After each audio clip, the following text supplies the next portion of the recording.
homemade yogurt na gawa sa powdered milk, pwede po yan. Hindi ka nabibili ng yogurt sa groceries kapag natutunan mo itong gawin. Napakadali at simple lang po yan. Tara, ipakita ko sa inyo. Po sa atin homemade yogurt, ito po yung gagamitin kong gatas, birch tree, full cream milk. And then ito pong Nestle. Ito po yung magiging ano natin, yung starter natin. With live active cultures po yan. Gagamit po ako dito ng 1 cup po nitong full cream milk.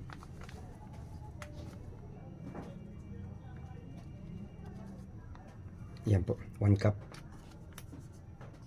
And then, 4 na cup po o 4 cups ng tubig. Tunawin po natin yan. Kapag nahalo na po na mabuti, ito po iinitin natin. Iinitin lang po ha, hindi po pakukuluan. Ganito lang po, oh. Makita lang po ninyo na umuusok siya. Okay na po yan. Hindi po yan kailangan na kumulo. So dapat po mainit lang po. Tama na po yung ganyan. So ngayon po ito po, palamigin po natin yan. Ginawa po natin yan para mapatay po natin yung mga bakterya po na naandyan. Kasi po ang kailangan po natin na bakterya dyan, yung pong sa culture natin. So inulit ko lang po, ito po, palamigin po natin yan. Kapag nag-cool down na po, pero hindi po totally malamig ha. Kumbaga po yung maligamgam po. And then hindi rin po mainit. Tama-tama lang nga po yung maligamgam.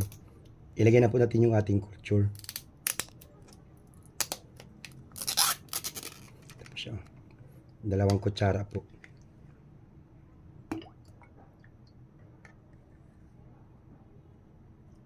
And then haluin po natin ng bagya. Itatago na po natin yan.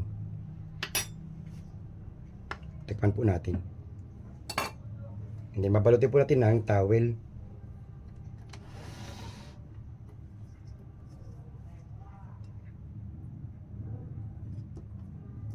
Dobleng balot po. Yun. And then itago po natin ito. Dapat po hindi na po siya magagalaw.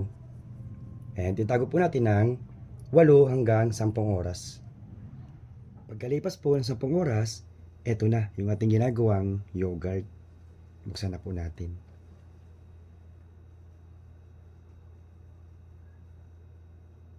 Iyon. Yun o.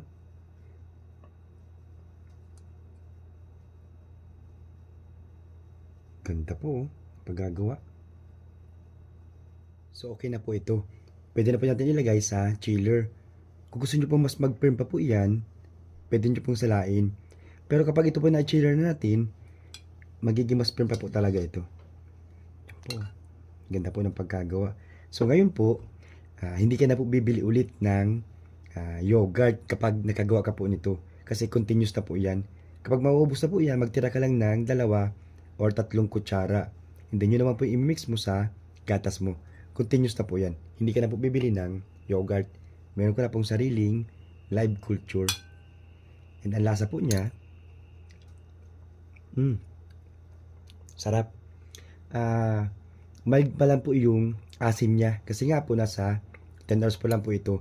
Yung iba po kasi gusto po yung may asim na yogurt. Patagalin nyo po ng 14 hours kung gusto po na may asim na yogurt. Sarap. So ganun lang po ang paggawa po ng yogurt. Gamit po yung powdered milk na full cream milk. Yun lang po. Thank you. Bye-bye.